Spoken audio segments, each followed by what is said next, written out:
Okay, तो class शुरू करते हैं फिर। जामिया पिछले साल का पेपर है, BBA, BCom, BA economics.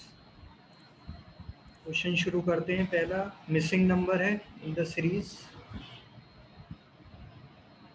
Find the missing number in the sequence.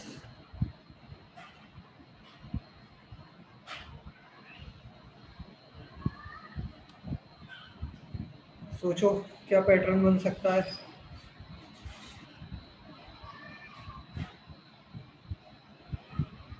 हमें दिया है 4, उसके बाद 10, 28, फिर क्वेश्चन मार्क है, 244 और 730। मिसिंग नंबर बताना है।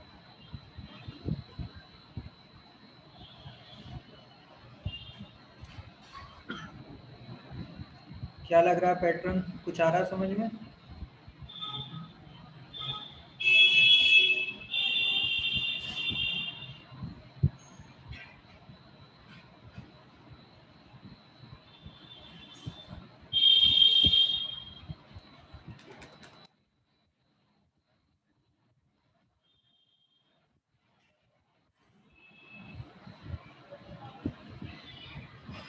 नहीं आया समझ में?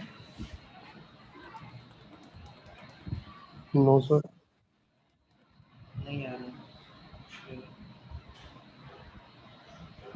देखो, इसमें जो पैटर्न है वो ये है कि पहले मल्टीप्लाई किया है 3 से और फिर -2, तो 4 3 ज़ा 12 और उसमें से -2 तो आ गया 10। फिर 10 को इंटू 3 30 और देन -2 जो कि 28। जैसे इसे अगर हम बीच में तो क्वेश्चन मार्क आ गया, सीरीज को आगे कंटिन्यू करते तो 244 इंटू 3, 4 3 ज़ा 12, 4 3 ज़ा 12, 3 और 732 -2 730। तो यानी जो मिसिंग नंबर होगा ये क्या होगा? 28 इंटू 3 84, 82 आएगा। Yes sir. यानी जो करेक्ट आंसर होगा वो होगा ऑप्शन नंबर सी, 82। नेक्स्ट पर आते हैं हम। नेक्स्ट क्या दिया है हमें? Solve the following question and choose the correct alternative. 1 2 3 4 5 are sitting in a row but not necessarily in that order. 5 लोग हैं, 1 2 3 4 5 रो में बैठे हैं, यानी एक ही लाइन में है। All of them are sitting in row with their backs towards north. यानी कि उनका फेस साउथ में है। फेस साउथ की तरफ है। तो साउथ यानी डाउन, यानी फेस ऐसे है, इस तरफ को देख रहे हैं। दूसरी चीज क्लियर हो गई। फिर क्या दिया? 3 is immediate right to 5। 3 कहाँ है? 5 के राइट में and 4 is immediate left to 1। अब देखो राइट और लेफ्ट क्लियर करना पहले कि किस तरफ होगा। जब फेस इधर है तो ये उल्टा हो जाएगा। डायरेक्शन होगी, ये हो जाएगा लेफ्ट। राइट। नॉर्मली राइट होता है, ये अब लेफ्ट हो जाएगा और ये साइड हो जाएगी। क्लियर यहाँ तक? क्योंकि फेस क्या है? साउथ की तरफ है। Yes sir. फेस साउथ की तरफ। 3 is immediate right to 5 and 4 is immediate left to 1। Immediate मतलब एकदम है, यानी 3 और 5 एक साथ है, तो 3 राइट की तरफ है।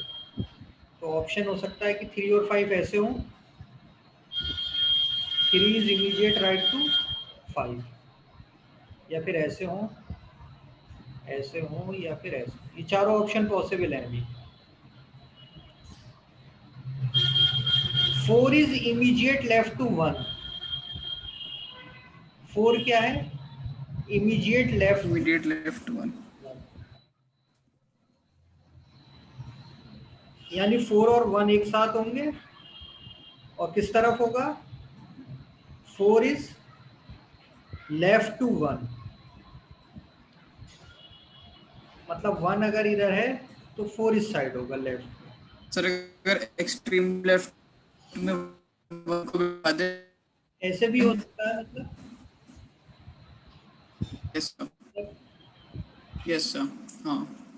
ऐसे भी हो सकता है। ये सारे 3 पॉसिबिलिटी है। अब क्या कह रहा है इसके आगे? ओनली 2 इज बिटवीन, कुछ मिसिंग है। मिसिंग है सर वहाँ पे। मैं देखता हूँ, चेक करता हूँ पेपर से। 2 is between 1 and 5। 2 is between 1 and 5। यानी कि सर 4 एक्सट्रीम लेफ्ट पे होगा। यानी ये वाले केस में देखो, ये ऐसे नहीं हो सकता। एक पॉसिबिलिटी ये हो सकती है कि 2 यहाँ बीच में हो और 1 और 4 इधर। इस वाले केस में देखें तो ये भी नहीं हो सकता, क्योंकि 2 तो इसमें बीच में आया ही नहीं। ये भी नहीं हो सकता, ये भी। तो ये सारे केस हट गए। Yes sir. तो क्या बचा? ये 3, 5, 2, 1। अब पूछा गया which of the following are the extreme है, बस डायरेक्ट ये पूछा ये था। वाला ऑप्शन 3 and 4। ये दिख रहा है हमें ये। देखो, हो सकता है कि इसमें से तुम कोई इंफॉर्मेशन पिक करो, उसे डायरेक्ट बना लो, लेकिन मैं यहाँ समझाने के लिए इसलिए तुम्हें सारी पॉसिबिलिटीज लेके बता रहा था कि ऐसा भी हो सकता है, ऐसा भी हो सकता है। Yes sir. नेक्स्ट पर आते हैं, मैथमेटिकल ऑपरेशन का है। साइन चेंज कर दिए हैं इसमें, तो हमें पहले देखना है कि जो साइन होगा क्वेश्चन में, जैसे ये है क्रॉस लेस देन, फिर क्या plus, then greater than, minus sign, फिर डिवीजन, और फिर इक्वल टू। ये इतने सारे साइन दे दिए एक क्वेश्चन में, 1 2 3 4 5 6 7 साइन। इनका मतलब क्या होगा ये हमें याद रखना है कि क्रॉस का मतलब है एडिशन यानी प्लस, लेस देन का मतलब है सब्ट्रैक्शन, प्लस का मतलब है डिवीजन, ग्रेटर देन का मतलब है मल्टीप्लिकेशन, माइनस का मतलब है इक्वल टू, डिवीजन का मतलब है ग्रेटर देन, और इक्वल टू का मतलब है लेस देन। तो ये तुम्हें क्वेश्चन में दिए होंगे, और ये ओरिजिनल जो एक्चुअल में है। जैसे कि ऑप्शन ए, तो इसके हिसाब से ब्लू वाले को येलो में कन्वर्ट कर लो पहले, और फिर रूल लगा देना वही बोर्ड मास। लेकिन पहले इस ब्लू की जगह ये तुम्हें येलो वाले में कन्वर्ट करना होगा। करके देखो इसमें कौन सा ऑप्शन ठीक आ रहा है।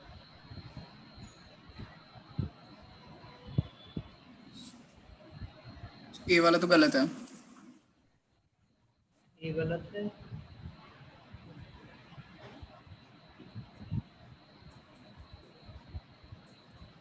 फिर देखो ए के बाद बी। देखो चलो सी मैं करता हूँ, क्योंकि सी करेक्ट आंसर है, तो सी में कर रहा हूँ। देखो 5 ग्रेटर देन देखो क्या हो गया, ग्रेटर देन का मतलब हो गया मल्टीप्लीकेशन। तो ये हो जाएगा 5 मल्टीप्लाई, फिर क्या प्लस साइन, प्लस का मतलब है डिवीजन, फिर इक्वल टू का मतलब है लेस देन। 10 नंबर सारे ऐसे रहेंगे, सिर्फ साइन चेंज होने। लेस देन का मतलब है माइनस, 4 इंटू मतलब मल्टीप्लीकेशन का मतलब है प्लस 8। तो ये जो ऑप्शन सी था ये एक्चुअल में ये है करेक्ट हमारे साइन के साथ, ये इक्वेशन है। ठीक, अब हमें देखना है ये ट्रू है या नहीं। तो बॉड मास यानी पहले डिवीजन होगा, तो 2 डिवाइड बाई 2 हो जाएगा 1, ये हो जाएगा 5 इंटू 1। इधर हम क्या करें, पहले एडिशन होता है तो 10 + 8 18 - 4, तो ये बन गया 5 < 40, यानी option C is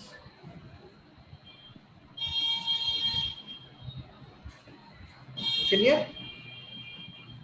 yes sir. तो ये थोड़ा, क्योंकि साइन बहुत ज़्यादा थे तो थोड़ा टाइम वाला था, लेकिन इजी क्वेश्चन है, बस एक बार साइन प्रॉपर रखने पे बॉर्ड मार्क्स यूज करना। नेक्स्ट क्वेश्चन पे आते हैं हम।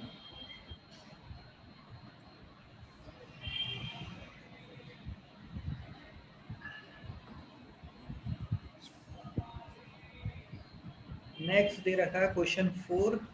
चलो ये रीड करके देखो, खुद से करने की कोशिश करो, कोई कॉन्सेप्ट नहीं है इसमें, सीधे तो दिमाग मेरा ए वाला आ रहा है 12-10। बोलते हैं, और लोगों को करने देते हैं, देखते हैं। The chairman entered the assembly hall at 10 minute before 12:30, यानी चेयरमैन कब एंटर हुआ, सीधे से 12:20। 10 मिनट बिफोर, यानी 12:20, yes sir. to conduct the interview. The chairman was 20 minutes earlier than the managing director.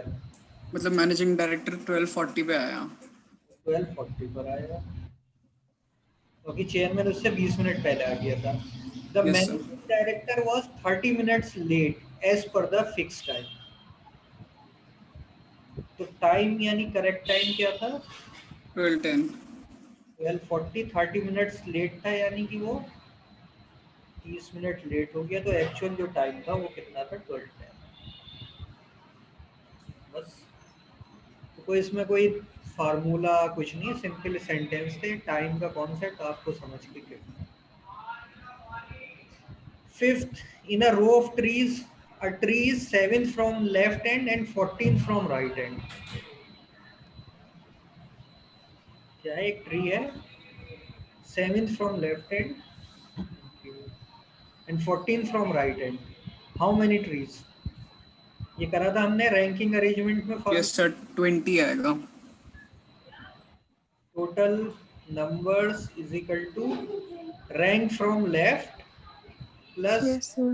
Rank from rank right. From right -1। हमेशा -1 याद रखना। और ये जो रैंक होगी लेफ्ट या राइट से, वो एक ही की होनी चाहिए, जैसे यहाँ यस सर। Yes, sir. लिखा है, तो एक Tricky. पर्टिकुलर ट्री है जो 7 फ्रॉम लेफ्ट, तो यही टॉप बॉटम होता तब भी वही चीज होती। तो 7 + 14 - 1, option number B. B. Yes sir. Clear. अब डायरेक्शन का है, देखिए question 6, if south east become north and south become north east,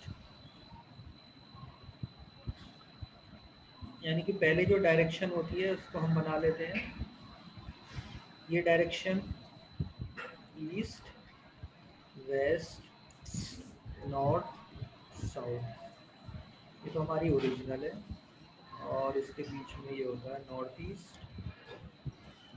ये साउथ वेस्ट, और ये होता है साउथ ईस्ट और नॉर्थ वेस्ट।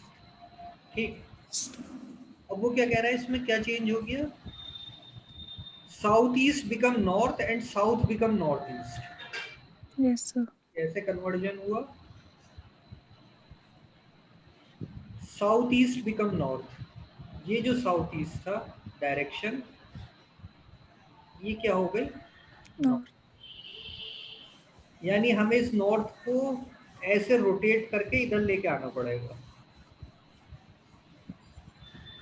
यानी ये हमारा हो गया नॉर्थ। ठीक,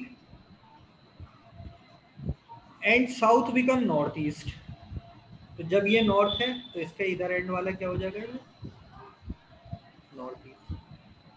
देखो नॉर्थ के इधर नॉर्थ ईस्ट है ना, तो साउथ ईस्ट के इधर साउथ ईस्ट, यानी इस पूरे डायरेक्शन सिस्टम को आप ऐसा समझो कि आपने 90 डिग्री तो ये और 45 डिग्री ये 135 डिग्री रोटेट कर दिया,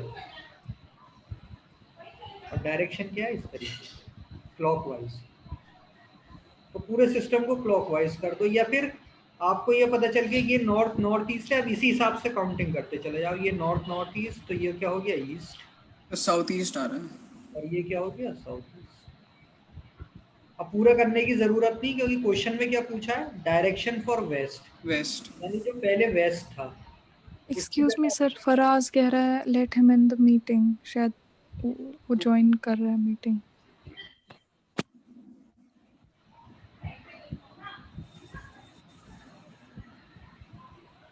ठीक, तो ये देखो वेस्ट था, वेस्ट की जगह अब क्या हो गया,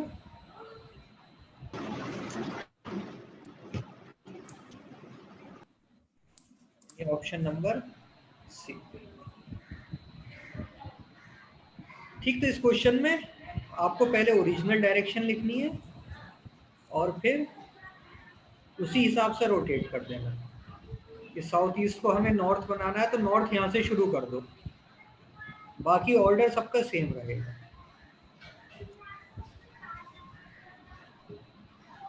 समझ गए, इसमें कंफ्यूजन तो नहीं कुछ, क्योंकि नो इसमें सर। क्वेश्चन आते हैं कि कोई सी भी डायरेक्शन चेंज हो गई, मान लो साउथ वेस्ट कुछ बन गया, तो उस जगह पर आप जो दे रखा है क्वेश्चन में वो डायरेक्शन रखो, फिर सबको इसी हिसाब से रोटेट कर दो।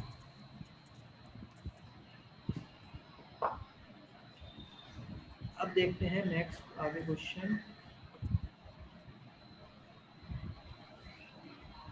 Similarity countries to president as state is to chief minister. नहीं, गवर्नर। मुबशिर आफ्ताब, बताओ इसमें। सर यस, मुझे भी गवर्नर लग रहा है। गवर्नर, यस गवर्नर आएगा। देखो इसमें होगा गवर्नर,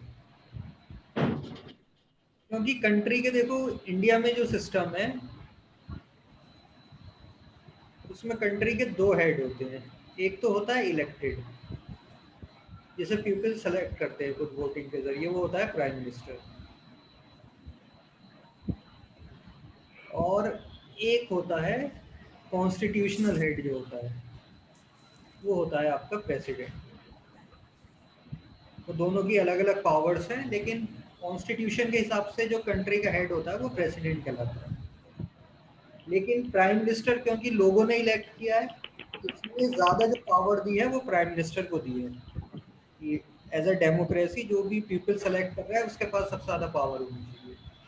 तो ये सिस्टम है इंडिया में। तो जो कंट्री का लेवल है वही स्टेट पे क्या हो जाता है, जो इलेक्टेड होता है वो होता है चीफ मिनिस्टर, और जो कॉन्स्टिट्यूशनल के हिसाब से हेड होता है वो होता है गवर्नर। ठीक है, तो यहाँ पर जो कंट्री और प्रेसिडेंट में रिलेशन है वो स्टेट के साथ होगी, governor. Yes sir. Question number 8, 1/3 D 1/8 option. is to 3, यानी 1/4 और 1/8 में क्या रिलेशन है, वही होनी चाहिए 2/3 के साथ। तो 1/4 जो है वो 1/8 का क्या है, डबल है, या हम कह सकते हैं 1/8 जो है वो हाफ है 1/4 का। तो 2/3 का हाफ कितना होगा, 1/3। तो 1/3 is half of 2/3। Question 9, hard is coded as 1357 and soft is coded as 2468. Then what do sir D. 1488? Mubashir ने क्या बताया, डी।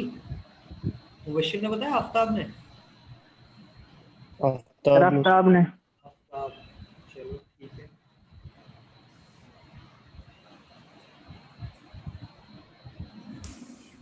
शूट आएगा सर, डी ऑप्शन। देखो उसमें डायरेक्ट कोडिंग है, यस सर। यानी एच की जगह हम डायरेक्ट इसमें लिख सकते हैं HARD दिया था, उसकी जगह 1357, यानी कोई रिलेशन या कुछ नहीं, डायरेक्ट आप H की जगह 1 यूज कर सकते हो, A की जगह 3, R की जगह 5, D की जगह 7। Yes sir, shoot.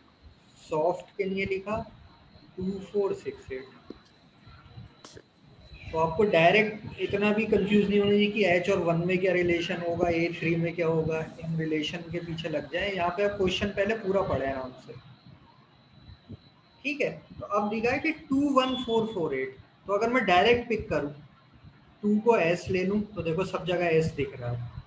तो पहले ही मुझे ऑप्शन देखकर पहले ही फिगर से कंफर्म हो जाता है कि डायरेक्ट ही लिया है इन्होंने, यानी 2 को S लिया है, तो डायरेक्ट 2 की जगह मैं S यूज कर सकता हूँ। तो अभी सारे दिख रहे हैं मुझे। 1 H भी 3 में दिख रहा है, चलो अभी एक ऑप्शन कम हुआ। देन 4 के साथ क्या था, O, यानी डबल O, देखो सब में है। तो लास्ट 8 T, यानी कि ऑप्शन नंबर।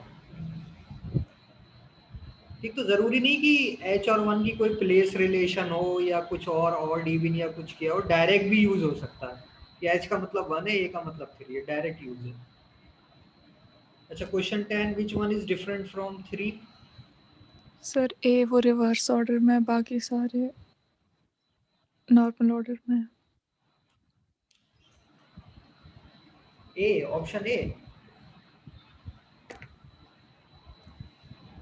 बताओ। सर वेट एक बार चेक करने दीजिए। सर जैसे MNOP है, एच ई, सर तो EFGH बी वाला रिवर्स ऑप्शन है, बी ऑर्डर में। वाला अलग ऑप्शन है। बी सर, ऑप्शन बी गलत। हाँ सर, बी वाला बाकी सारे रिवर्स में, MNOP। ये सीधा है। ठीक, देखो हाँ ऑप्शन सर। ए, सी और डी रिवर्स ऑर्डर है, WXYZ EFGH ABCD। Yes sir, सिर्फ MNOP फॉरवर्ड ऑर्डर में। ठीक, तो ये हमारा अलग है। नेक्स्ट क्वेश्चन करते हैं, कहाँ चला जाता है?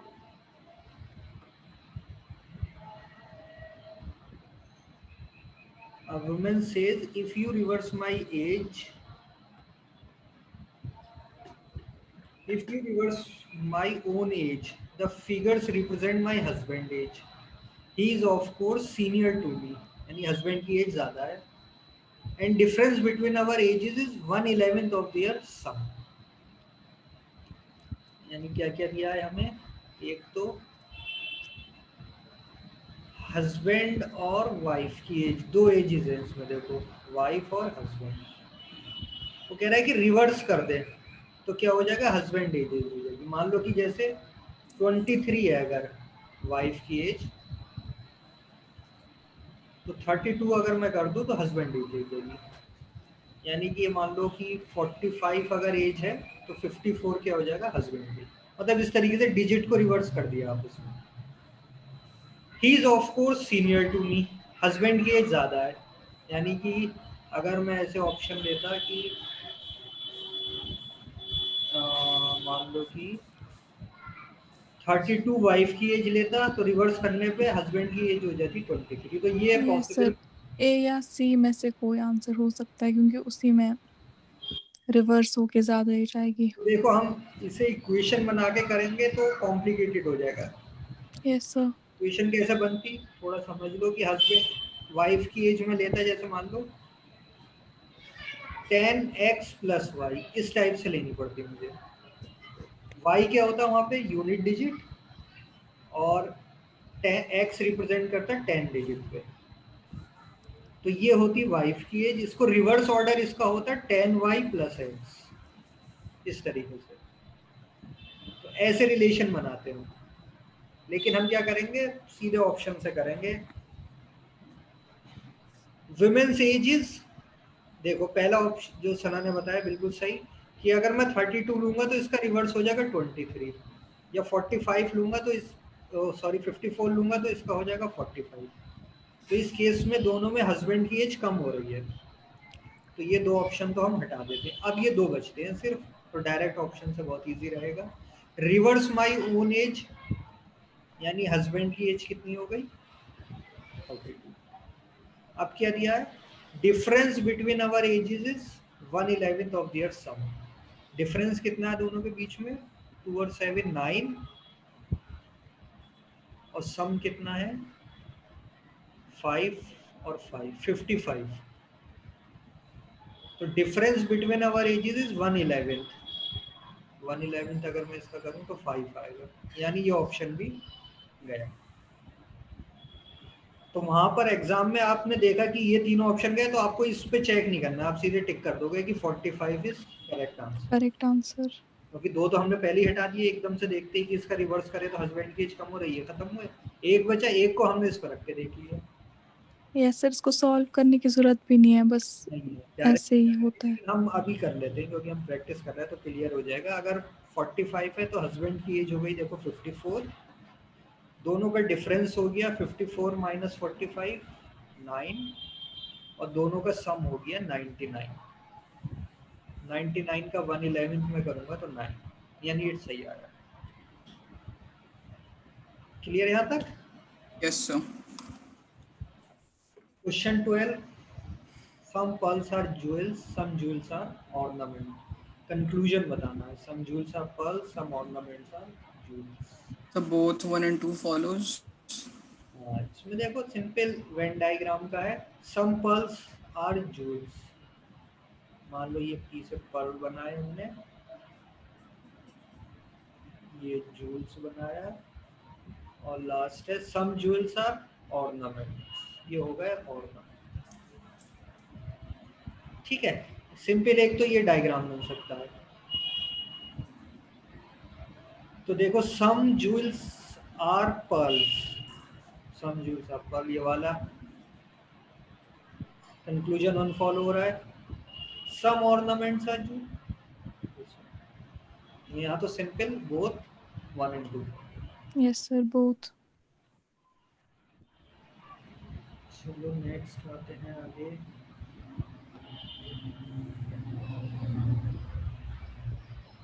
Thermometer is to temperature as glucometer is to।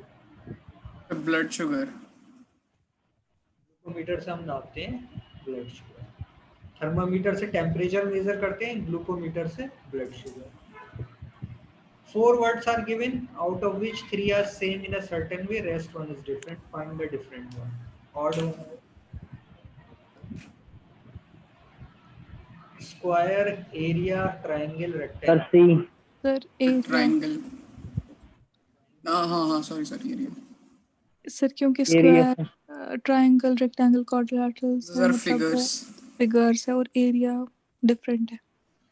Option C area, ये सारी फिगर्स है, 2D फिगर्स है, 2 dimensional figure. Yes sir. Triangle, rectangle, ये एरिया क्या है? ये तो एक मेजरेबल क्वांटिटी है जिसे हम मेजर करते हैं, तो इसमें से डिफरेंट है। अगर एरिया की जगह मान लो इस तरीके से लिखा होता कोन या क्यूब, तब भी हम फिर वही डिफरेंट होता। तब हम कहते हैं कि ये तीनों क्या है, 2 डायमेंशनल फिगर है। 2 यस डायमेंशनल सर। का हम एरियाज निकालते हैं, और 3 डायमेंशनल होता है वॉल्यूम्स होता है। सर अगर पैरेललोग्राम या ट्रापेजियम होता फिर तो ट्रायंगल डिफरेंट होता ना। अगर स्क्वायर, ट्रापेजियम। रेक्टेंगल, ट्रेपेजियम और पैरेललोग्राम, सर मैं कह रही हूँ अगर एरिया के बदले ट्रापेजियम या पैरेललोग्राम होता। तो फिर ट्रायंगल अलग हो जाता। Yes sir. ये फिर सारे वो होते हैं जिनकी 4 साइड्स होती हैं, क्वाड्रिलेटरल होते हैं। Yes sir. ट्रायंगल की 3 साइड होती हैं, तो इस टाइप से ही होता है। ठीक, चलो next yes. Question 15, different one. Lecture student. Sir student different है। स्टूडेंट। टीचर, प्रिंसिपल, लेक्चरर तीनों टीचिंग में इन्वॉल्व होते हैं, स्टूडेंट लर्न करते हैं। अब देखो क्वेश्चन 16, अब वही आ गया फिर से ट्रिकी वाले, थोड़ा तुम्हें सोचना पड़ेगा इनमें। सिर्फ स्टेटमेंट पे फोकस करना है, बाकी कुछ नहीं।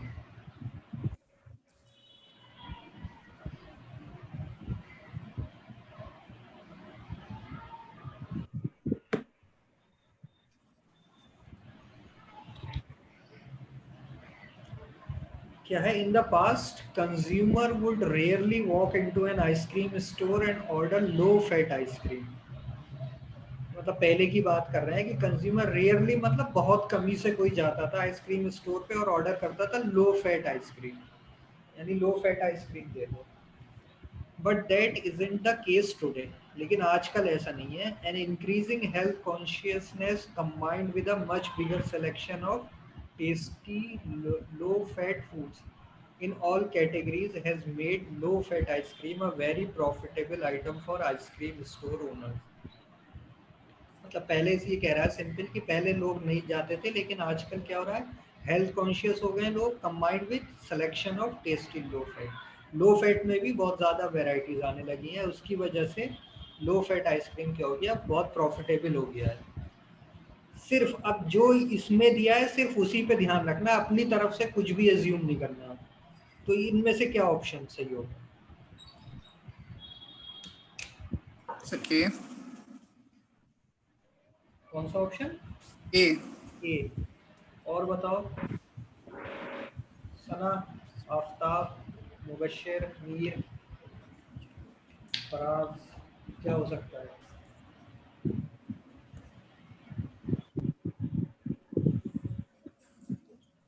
सर शायद ए.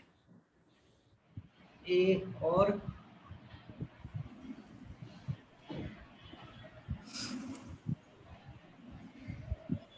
देखो ए नहीं है. ए तो मैं बता देता हूँ क्यों गलत नहीं, कि देखो low fat ice cream produces more revenue than other low fat foods. इसमें कहीं भी किसी और टाइप ऑफ फूड से कोई कंपैरिजन नहीं हुआ है सर आइसक्रीम. फिर सी क्या, सी आंसर? तुफैल कह रहा है बी, फराज कह रहा है सी. हाँ. सर शायद सी. देखो ऑप्शन वाइज चलते हैं. बी को देखें, आइसक्रीम स्टोर और owners would be better of carrying only low fat ice cream. ऐसी तो कोई बात हुई नहीं है. No sir. डी को देखें, low fat ice cream is more popular than other kind of ice cream. Comparison नहीं है. कोई कंपैरिजन देखो नहीं है. हो सकता है कि अब लोग पॉपुलर हो, या जैसे पहले में था कि रेवेन्यू जनरेट कर रहा हूँ, हम श्योर नहीं हो सकते, ऐसा कुछ नहीं था तो सिर्फ काट देंगे. लेकिन देखो यहाँ पर ice cream store owners no longer think that low fat ice cream is an unpopular item. देखो यहाँ दिया low fat ice cream a very profitable item for ice cream store owner. ये स्टेटमेंट डायरेक्ट बताता है कि आइसक्रीम ओनर अब ये नहीं सोचते कि इससे हमें कोई फायदा नहीं होगा, अनपॉपुलर है, क्योंकि ये बहुत प्रॉफिटेबल हो गया उनके लिए. लेकिन किसी और के कंपैरिजन में है या नहीं ये नहीं बताया गया है इसमें, तो सिर्फ ऑप्शन सी इसमें सर. नेक्स्ट क्वेश्चन पे और चलो. 17. A few states in this country are considering legislation that would prohibit schools from using calculators before the 6th grade. Other states takes a different position. Some states are insisting on the purchase of graphic calculator for every student in middle school. ये statement है कि कुछ states जो हैं वो ये law लाने जा रहे हैं कि स्कूल्स में क्या हो, 5th 6th ग्रेड से पहले कैलकुलेटर अलाउड ना हो. लेकिन कुछ स्टेट्स की डिफरेंट पोजीशन है, वो ये कह रहे हैं कि ग्राफिक कैलकुलेटर भी होने चाहिए मिडिल स्कूल में. अब क्या पता चल रहा है हमें? ऑप्शन ए देखें, there are at least 2 opinion about the use of calculator in school. ये हो सकता है. Yes sir.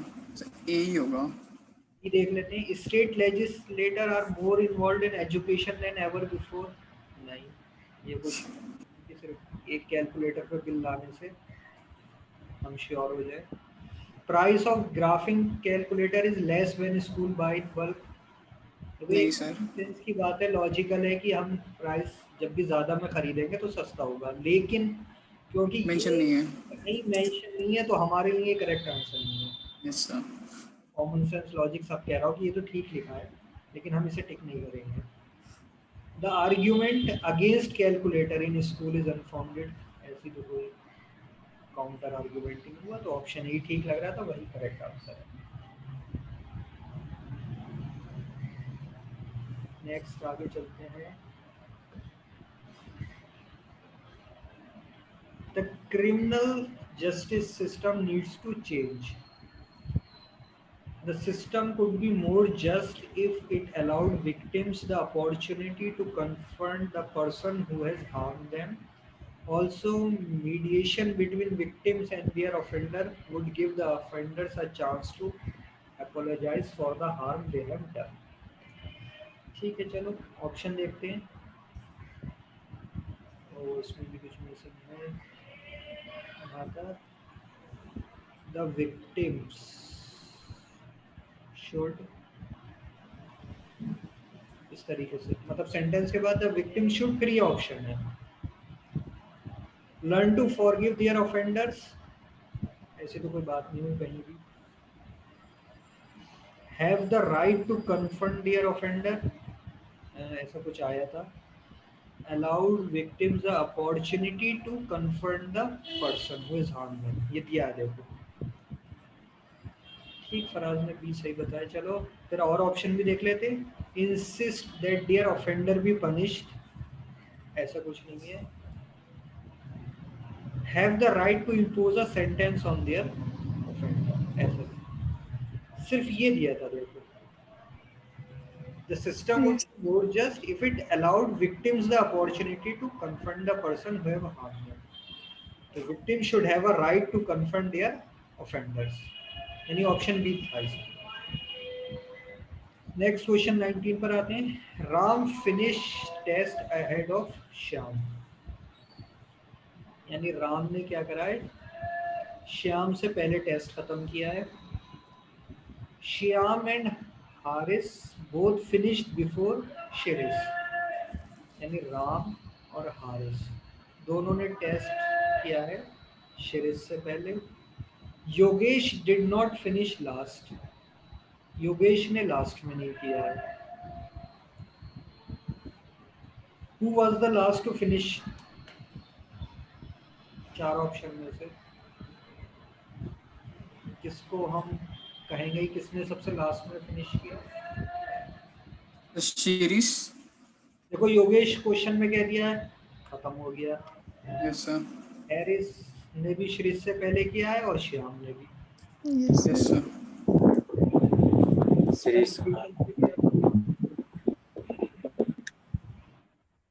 ठीक, देखो लास्ट हमें कंफर्म हो रहा था पहले, लेकिन ये कुछ कंफर्म नहीं हो रहा है इसमें।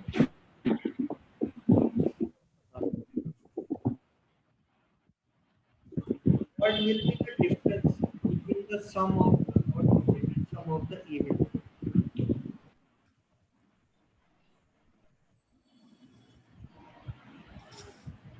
Difference between sum of odd digit and sum of even digit, simple है। डिजिट दे रखा है हमें, नंबर दे रखा है 8 5 2 4 2 3। Sum of odd digit and sum of even digit,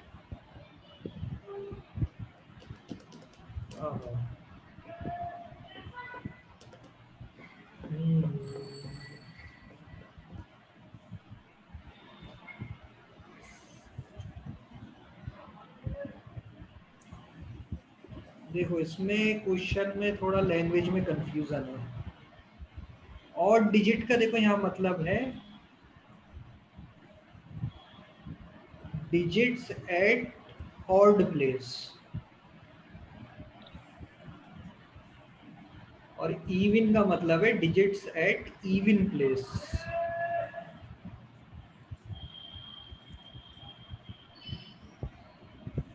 ये लैंग्वेज में कंफ्यूजन है क्योंकि इन्होंने क्लियर नहीं किया, क्योंकि लैंग्वेज पढ़ के ऐसा लग रहा है कि sum of odd digit and sum of even digit, यानी कि 8 + 2 + 4, 0 आएगा सर। मतलब जो लैंग्वेज है उससे Yes, sir. 0. देखो 8 12 minus 12, 0. और 5 और 3 हो गया 8, तो डिफरेंस होना चाहिए 16 - 8। सर इन्हें क्वेश्चन लिखना चाहिए था, हाँ ऐसे ही, digits at odd place minus digits at even place, ऐसे तो एक गलत लग मतलब रहा तो है। ऐसे हुआ है जैसे मैंने किया है ग्रीन से, लेकिन ये देखो आंसर में भी नहीं दिख रहा, तो यानी Yes, sir. होगा डिजिट एट ऑड प्लेस और इवन प्लेस। तो ऑड प्लेस पे देखो कौन कौन से हैं, ये फर्स्ट प्लेस होता है, देन थर्ड, देन फिफ्थ। तो ऑड प्लेस वाले हो गए 5 + 4 + 3, और इवन वाले हो गए इवन वाले इसमें हो गए 2 और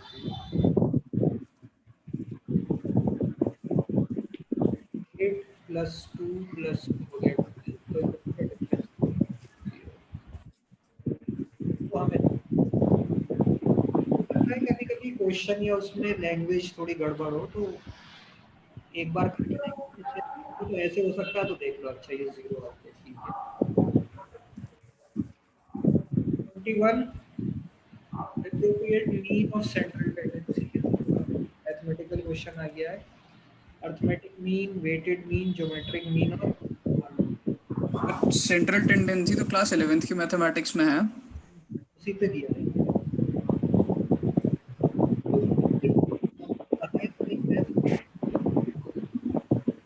ज़्यादा डिफिकल्ट नहीं, लेकिन थोड़ा बहुत सर आवाज सुनाई नहीं दे रही, बैकग्राउंड नॉइज आ रहा है बहुत। अर्थमेटिक मीन जो होता है ये क्या होता है? एवरेज।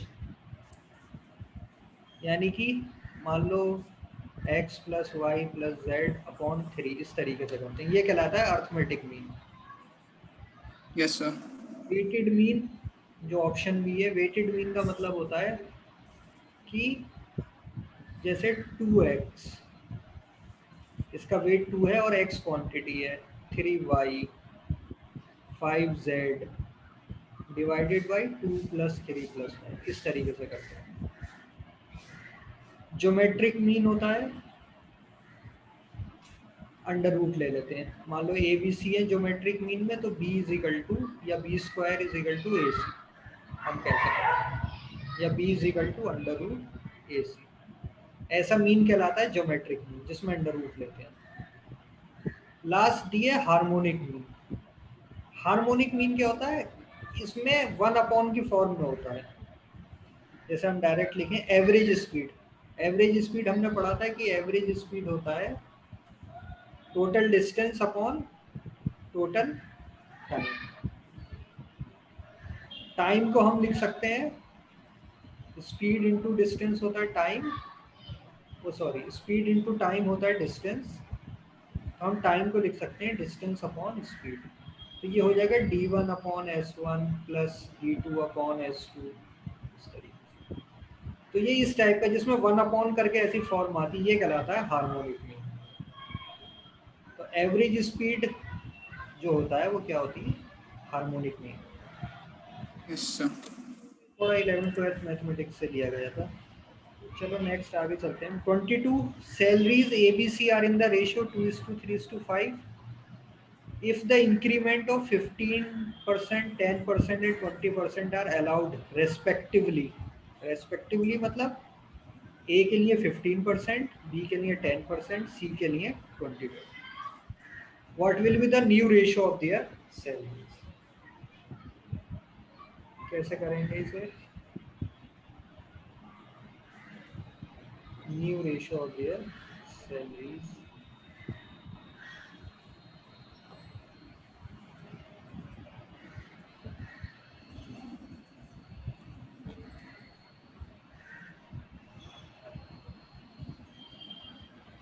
बताओ तो परसेंटेज और प्रोशो प्रपोर्शन का काफ़ी क्वेश्चन हम कर चुके हैं, क्या रहेगा हमारा, कैसे कर सकते हैं, क्या अप्रोच लें?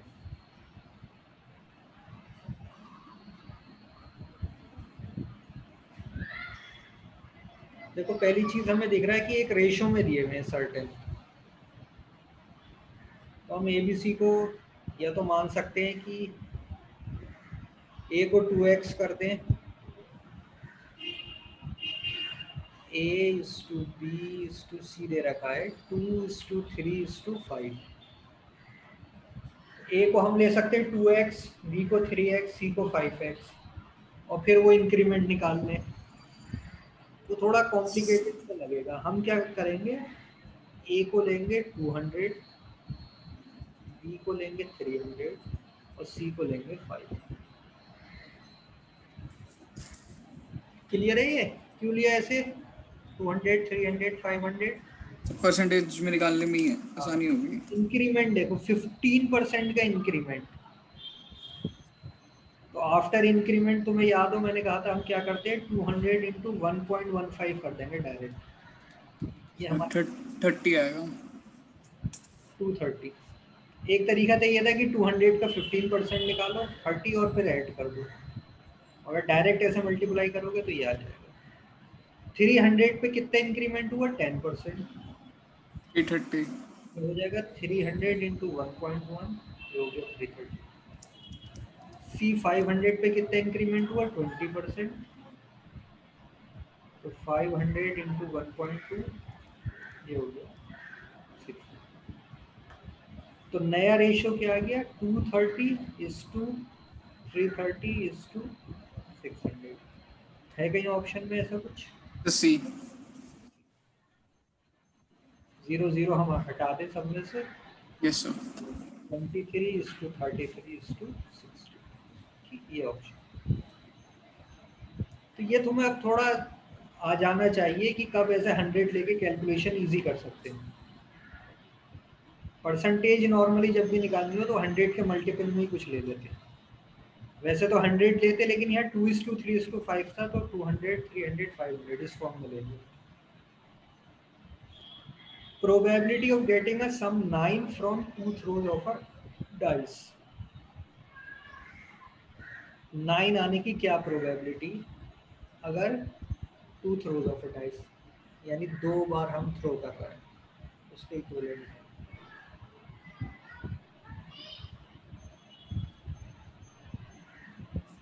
So 1/6। 2 बार हम थ्रो करते हैं डाइस को, तो टोटल कितने आउटकम बनते हैं यार? 36। 36। Yes sir. मतलब मैं ऐसा बनाया था कि पहली डाइस पे मान लो 1, तो दूसरी पे भी 1, फिर 1 2 ऐसे करके 1 से 6 तक चलेगा। तो दूसरी डाइस पे 2 1 2 2 ऐसे 2 6 तक चलेगा। Yes sir. कहाँ तक जाएगा ये? 6 1 6 2 अप टू 6 6। तो इस लाइन में भी 6 केस है और ऐसे टोटल 6, तो 6 इंटू 6 36। तो टोटल केसेस तो हैं 36। तो प्रोबेबिलिटी में नीचे तो आ गया 36। Yes sir. Probability of 9। अब फेवरेबल केस 9 कहाँ कहाँ बनेगा? तो 6 हैं जिनमें बनेगा। 6 यस सर। कौन कौन से? 2 7 7 2 2 3 7। 6 6 3। एक मिनट, एक मिनट, डाइस में 6 से ऊपर तो जाना ही नहीं है। अच्छा हाँ सर। ये बनेगा 3 3 6 6 6 3 6 3 4 5 5 4। 4 5 5। सिर्फ ऐसे 4 केसेस होंगे इन 36 में से जिसपे सम क्या हो जाएगा 9। प्रोबेबिलिटी 1/9 आएगा फिर सर, सी वाला ऑप्शन।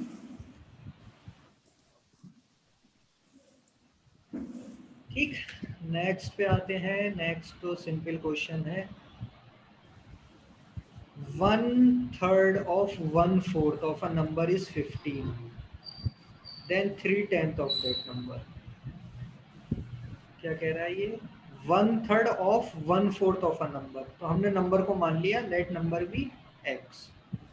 तो 1/3 of 1/4 यानी कि 1/3 of 1/4 of x is 15।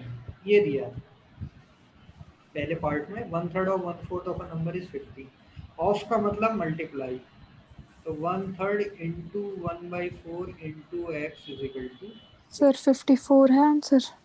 हाँ 54 आंसर है। तो नंबर हो गया हमारे पास 15 इंटू 4 इंटू 3। मल्टीप्लाई नहीं कर रहे, ऐसे छोड़ देते हैं। आगे क्या पूछा? Then 3/10 of that number. 3/10 का मतलब हो गया 3/10 ऑफ दैट नंबर, यानी 3/10 ऑफ एक्स। तो इसका जब मैं 3/10 निकालूंगा, 3/10 ऑफ एक्स, तो मैं लिख दूंगा 3/10 इंटू 15 इंटू 4 इंटू 3।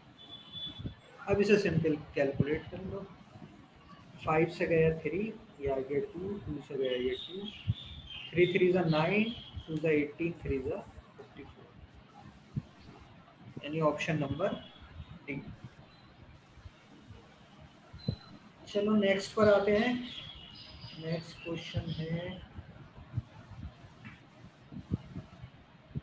ये थोड़ा कॉमर्स वाले बताएंगे भी क्या है ये। 6% stock yields 8%. Market value of that stock is। Aftab, Faraz, क्या होगा इसका आंसर?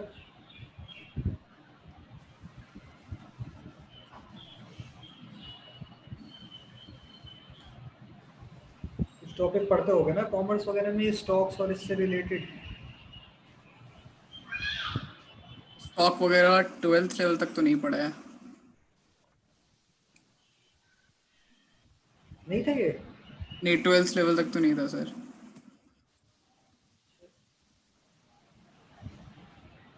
आफ्ताब, कुछ आ रहा है समझ में? सर 1 मिनट दे। ठीक है, करो इसे। सर हम मास मीडिया का तैयारी कर रहे हैं, हमको बाउंस कर रहा है थोड़ा थोड़ा ये सर। और आफ्ताब तो कर रहा है। नहीं, इंतखाब सर। अच्छा, आज डेमो। आपने नया ज्वाइन किया है?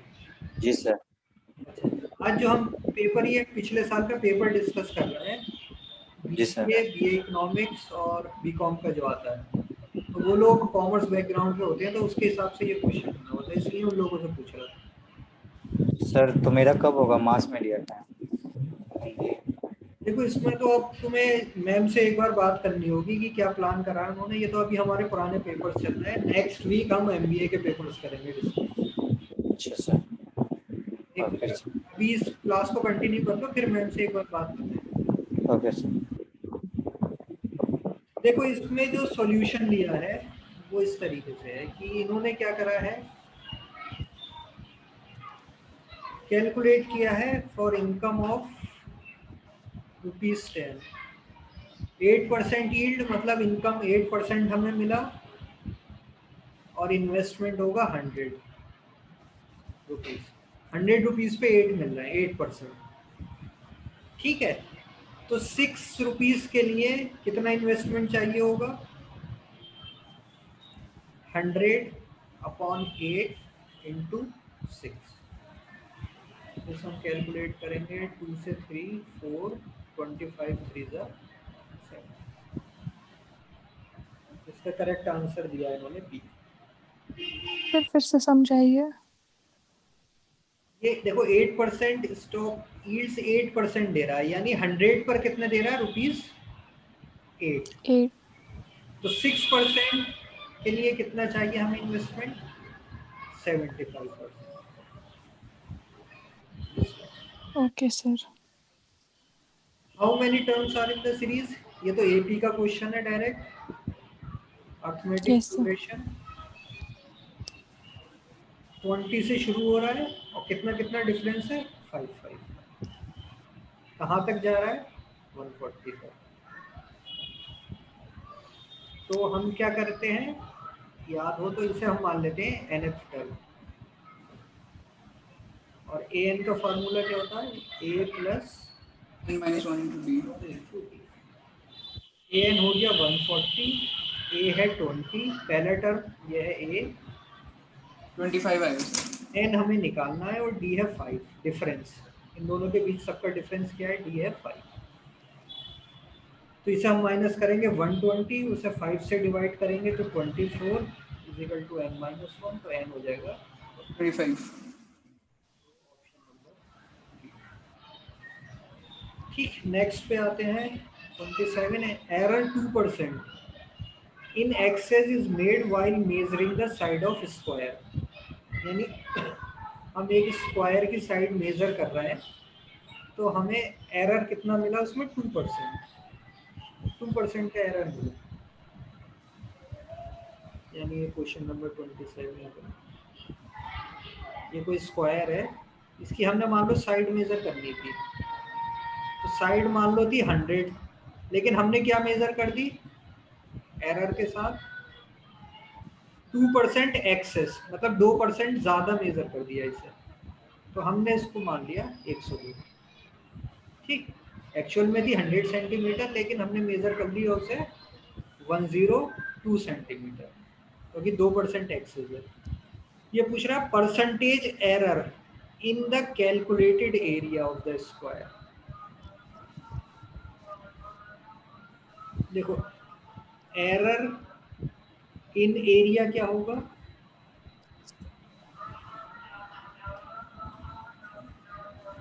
Access area minus original area, ये तो हो जाएगा एरर इन एरिया। और जब Yes, हम sir. इसे परसेंटेज बनाएंगे, परसेंटेज एरर इन एरिया, तो वो हो जाएगा जितना एरर आया divide by original area into 100%।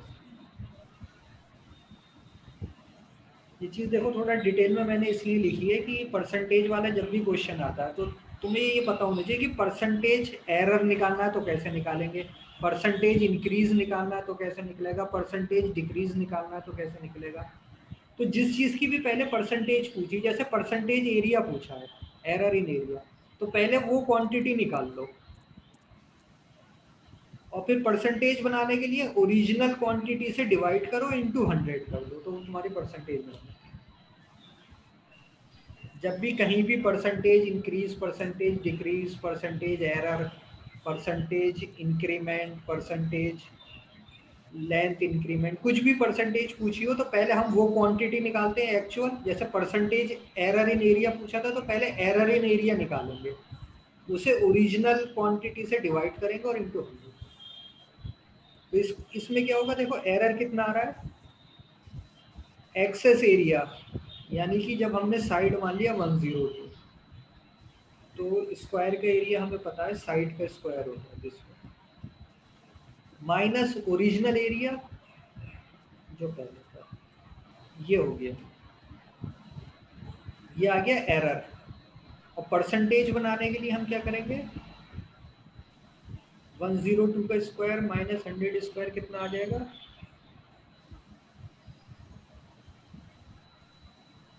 अगर a माइनस बी कर दूं मैं तो ये हो जाएगा a plus B 202 into divide by original area कितना है 100 इंटू 100 इंटू। अब देखो कितना आ रहा है, इस जीरो से ये जीरो गया, ये हो गया 404 डिवाइड बाई 100, यानी 4.04%।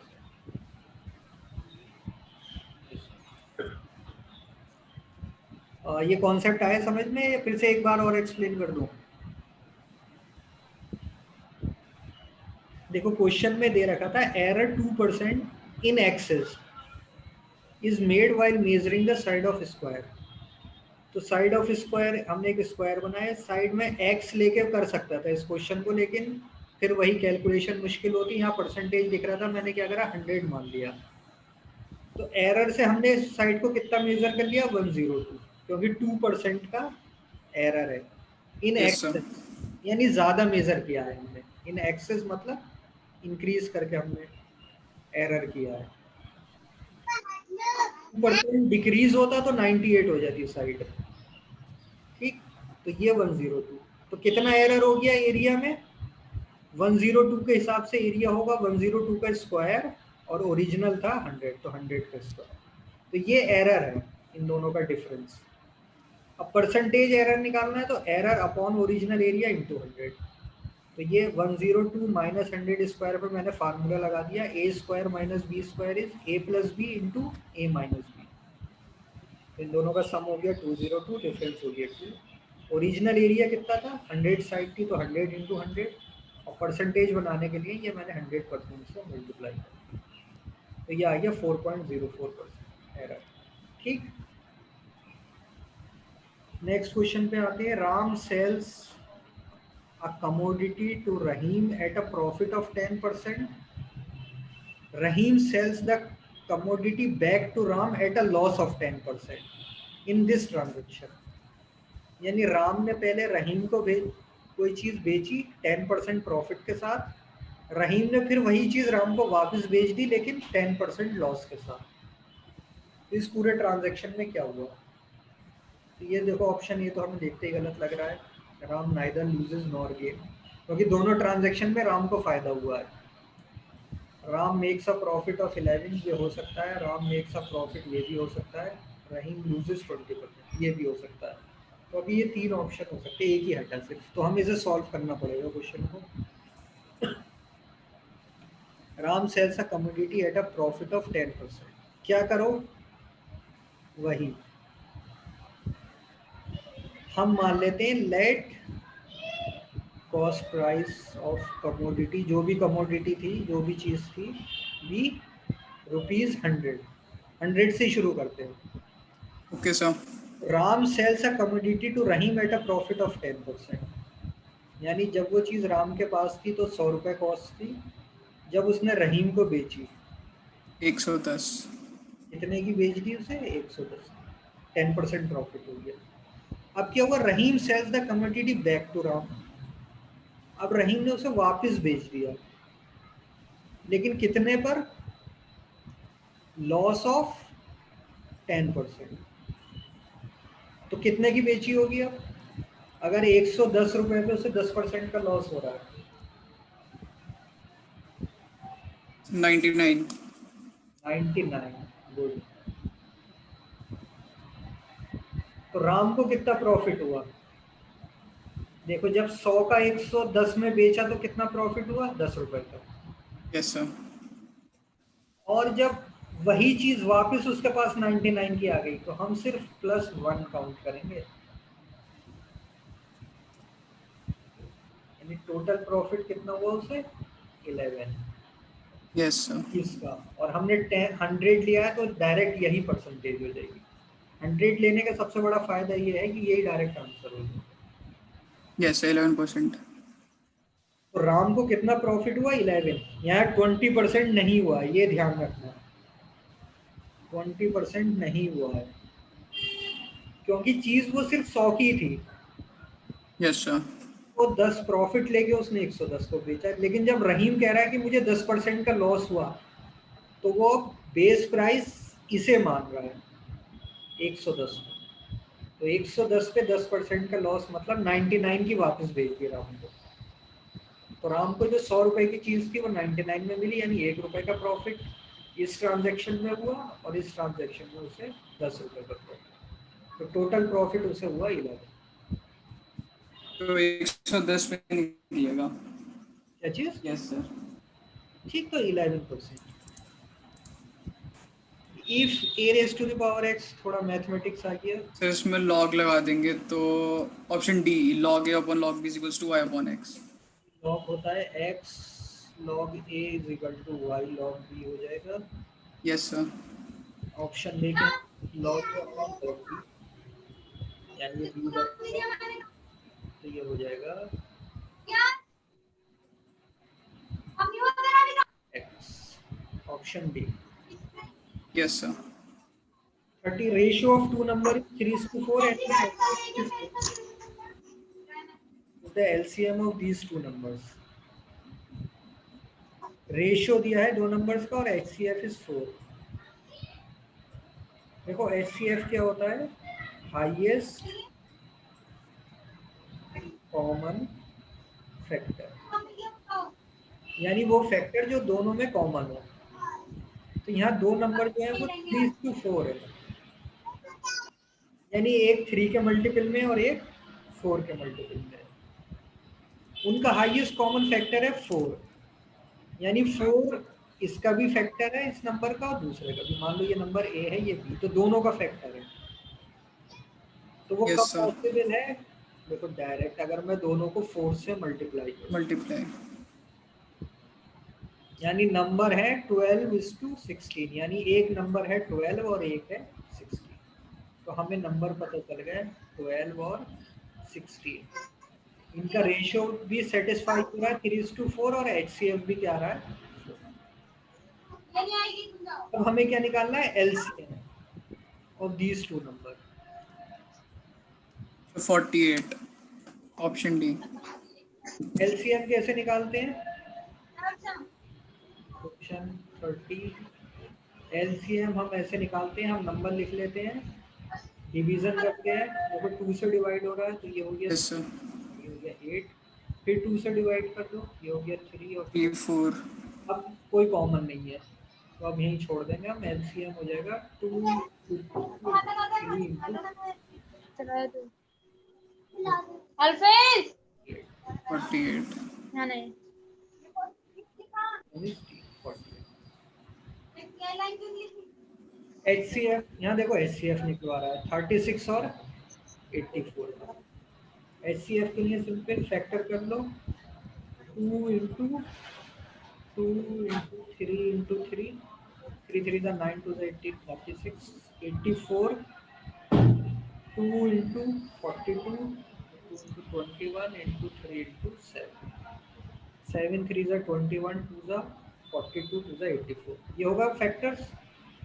यस सर HCF क्या होता है, देखो सब दोनों में जो कॉमन फैक्टर होते हैं, एक है 2, अगेन 2 और 3,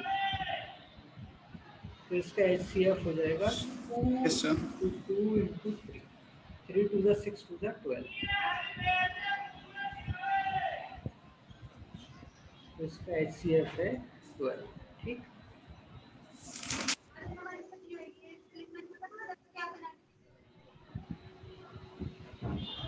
क्वेश्चन 32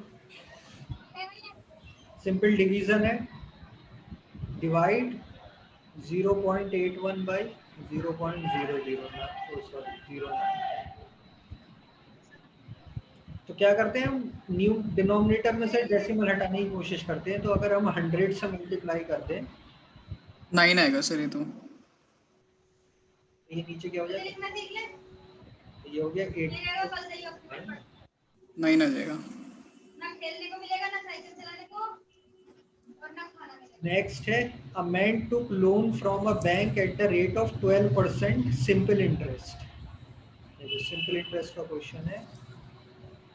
सिंपल इंटरेस्ट का फार्मूला क्या होता है, पी RT/100 अपॉन 100। कहते हैं क्या क्या गिवन है, रेट दे रखा है 12%, हो गया 12, आफ्टर 3 years यानी टाइम हो गया 3, he had to pay 5400 interest, यानी सिंपल इंटरेस्ट दे रखा है 5400, द प्रिंसिपल अमाउंट पी पूछा है। सिंपल फार्मूला बेस्ड है, ऐसा कुछ PRT अपॉन 100, वैल्यूज रख दो, कैलकुलेट कर लो।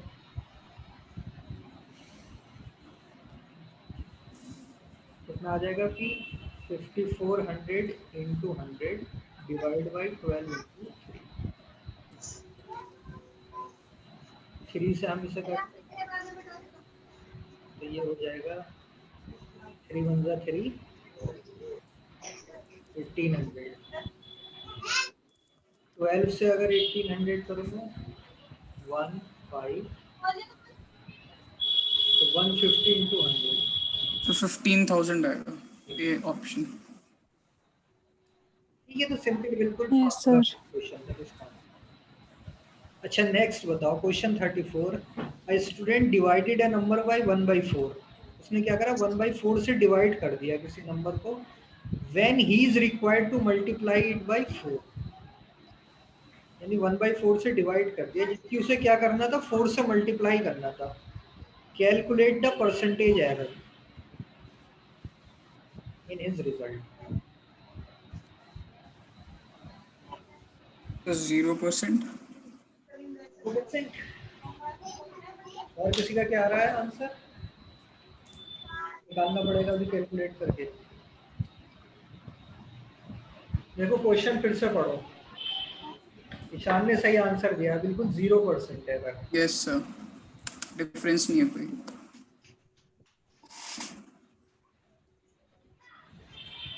मान लो कोई नंबर है 100,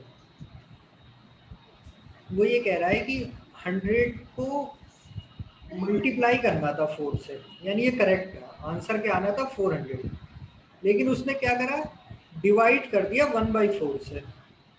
तो अगर 100 को मैं 1/4 से डिवाइड करूं तो ये सेम चीज है 100 को 4 से मल्टीप्लाई करना।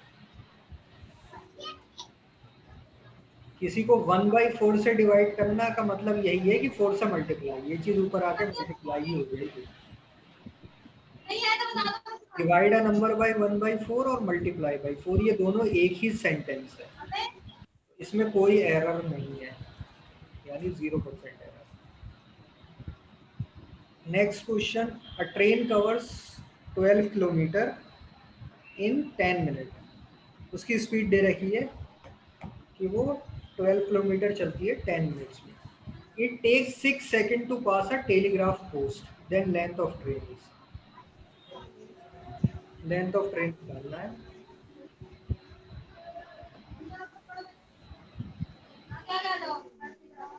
कैसे करेंगे?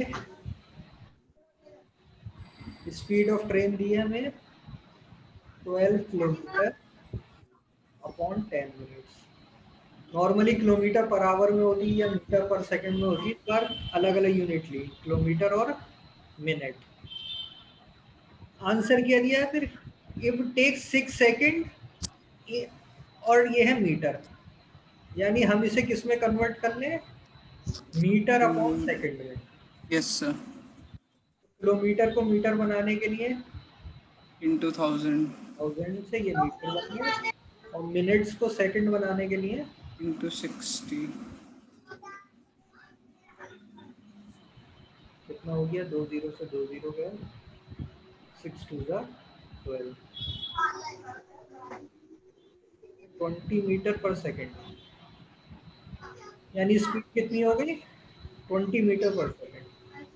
अब क्या दे रखा है कि टेलीग्राफ पोस्ट को पास करते हैं, तो ये हमने डिस्कस किया था कि टेलीग्राफ को अगर पास करे या फिर किसी पोल को पास करे ट्रेन, या फिर कोई मैन स्टैंडिंग ऑन ग्राउंड है उसे पास करे, तो लेंथ ऑफ ट्रेन क्या होगी? वेलोसिटी ऑफ डिस्टेंस के ट्रेन इनटू टाइम। सीधे ट्रेन की स्पीड को क्या करो? टाइम से मल्टीप्लाई कर दो, तो 20 मीटर पर सेकंड इंटू 6 सेकंड, ये दिया था ना 6 सेकंड। 6 इंटू 120, वो सॉरी 20 इज 120। Yes sir. देखो, पोस्ट, पोल या मैन को पास करने का मतलब है ट्रेन को जो भी टाइम लग रहा है वो अपनी लेंथ को क्रॉस करने का मतलब लग रहा है। ये अगर पोल है तो ट्रेन जब यहाँ आई, इंजन यहाँ पर था, और जब लास्ट ये ट्रेन यहाँ से निकल गई थी, ये लास्ट, इसे जो क्रॉस करने में टाइम लग रहा है वो सिर्फ ट्रेन को अपनी लेंथ क्रॉस करने में टाइम लग रहा है। तो लेंथ ऑफ ट्रेन हमेशा क्या हो जाएगी? जो भी स्पीड है into time to cross the pole या मैन या टेलीग्राफ पोल, जो भी दे रखा है, ये हो जाएगा 120। चलो अब क्या है next? 36, shopkeeper earns a profit of 12% on selling a book at 10% discount on the printed price. यानी कि 12% प्रॉफिट भी हो रहा है उसे 10% डिस्काउंट देने के बाद। तो रेशो पूछ रहा है वो किसका? Cost price and printed price, CP upon PP, ऐसे करके अगर हम लिख लें, ये दे रखा है। कैसे करेंगे? देखो, शुरू करते हैं यहीं से। Earns a profit of 12% on selling a book at 10% discount on printed price. सबसे जो लास्ट प्राइस है वो प्रिंटेड प्राइस है, इसको हम मान लेते हैं 100। इस पे कितना डिस्काउंट दे रहा है? 10%। Yes sir. तो सेलिंग प्राइस कितना हो गया डिस्काउंट देने के बाद जिस पे सेल किया? 90। 90, हाँ सॉरी 90। 10% यानी 10 रुपीज का डिस्काउंट दिया, तो सेलिंग प्राइस क्या हो गया? 90। अब देखो, प्रॉफिट भी कितना है सेलिंग प्राइस के अंदर? 12%। तो इसको मैं इस तरीके से लिख सकता हूँ, सेलिंग प्राइस को cost price plus profit is equal to 90। Yes sir. तो सेलिंग प्राइस में प्रॉफिट भी है ना include. Yes sir. Selling price को मान लो, सीपी को मान लेता हूँ मैं एक्स, तो प्रॉफिट कितना है? 12%। और यस प्रॉफिट सर। और लॉस हमेशा याद रखना किस पर कैलकुलेट करते हैं हम? हमेशा सीपी पर। Sir cost price. हाँ सर कॉस्ट प्राइस। तो प्रॉफिट कितना हो गया इसका 0.12x इजिकल टू, प्रॉफिट क्या था 12% ऑफ सीपी, तो मैं ऐसे लिख सकता हूँ, यानी ये क्या हो गया 1.12x is equal to 90, x is equal to क्या आ गया 90 अपॉन 1. ये x क्या था सीपी, तो कॉस्ट प्राइस कितनी आ गई दिस, और प्रिंटेड प्राइस कितना है 100। इन दोनों का रेशियो पूछा था क्वेश्चन, का रेशियो कितना हो गया 90 डिवाइडेड बाय 1.2 अपॉन 100।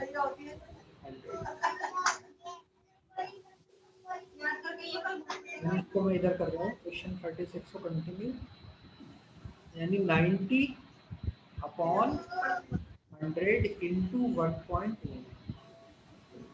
इसको अगर मैं 100 से मल्टीप्लाई कर दूँ ऊपर नीचे तो ये हो जाएगा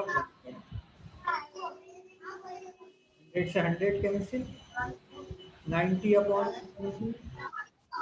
2 से कैंसिल करा तो ये हो जाएगा 45 और ये हो जाएगा 56, 45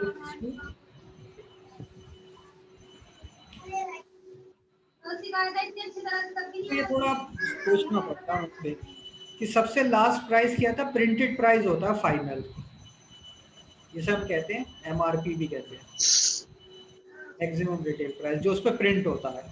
ये इससे ज़्यादा हम कॉस्ट नहीं हो सकती किसी भी चीज़ की। तो इस पे उसने 10% डिस्काउंट दिया, तो हमने यहाँ उल्टा शुरू हुए, हमने इसको माना 100, 10% डिस्काउंट, सेलिंग प्राइस कितना हो गया 90, लेकिन उसे सेल करने पे 12% का प्रॉफिट भी हो रहा है। तो सेलिंग प्राइस में क्या होता है, कॉस्ट प्राइस भी होता है plus profit.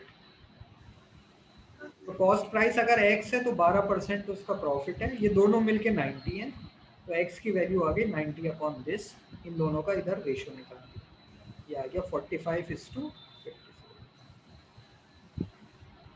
Question 37, which of the following relationship, ये डायरेक्ट फार्मूला होता है। अर्थमेटिक मीन सबसे बड़ा होता है, ज्योमेट्रिक मीन से, और सबसे छोटा होता है harmonic. Question 38, probability P A and B, ये भी फार्मूला बेस्ड है डायरेक्ट, ए एंड बी यानी इंटरसेक्शन।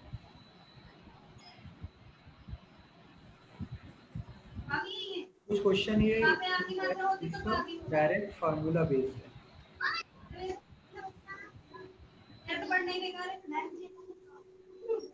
लास्ट के दो क्वेश्चन बात करिए, कम्युनिकेशन शुरू हो गया।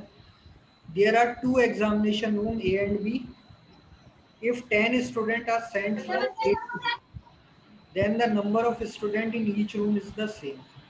If 20 candidates are sent from B to A, then the number of students in A is double in the number of students of तो background में बहुत ज्यादा आवाज आ रही है किसी के माइक से। इसके माइक से आ रही हो, थोड़ी देर के लिए आप म्यूट कर लो उसे। दो question, there are 2 examination room A and B, 4 rooms A और B, 10 student are sent from A to B. तो ए में हम मान लेते हैं x और बी में मान लेते हैं y। तो पहला क्या दिया है, 10 student are sent from A to B, A से बी चले गए 10 स्टूडेंट, ठीक। तो ए में कितने बचे x - 10 और बी में कितने हो गए y प्लस। तो क्या कह रहा है, if 10 student are sent from A to B, then number of student in each room is the same.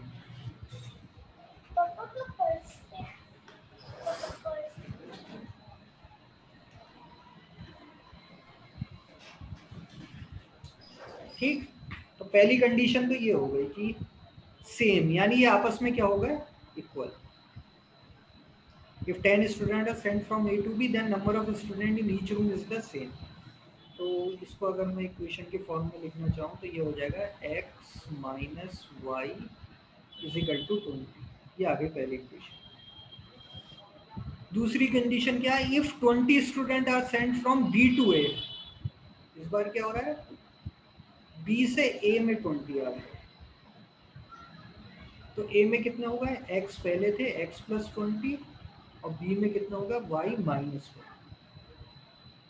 तो कह रहा है 20 student are sent from B to A, then number of student in A is double in the number of student in B. तो A में जो student हैं वो B के क्या है, डबल है, यानी इस तरीके से। तो ये इक्वेशन अगर मैं सॉल्व करूँ ये हो जाएगा 2y माइनस 40 तो x माइनस a, यानी हमें फोकस ये होना चाहिए, हमें x निकालना है, तो हम क्या करें, y को हटा देते हैं। सर स्क्रीन शेयरिंग बंद हो गई।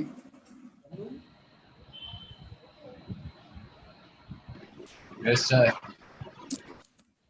एक मिनट,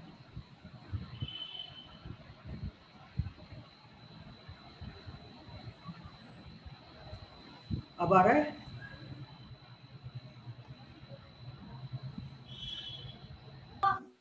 अब आ गई स्क्रीन।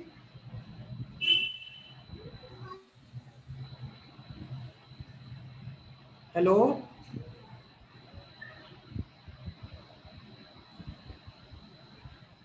ईशान।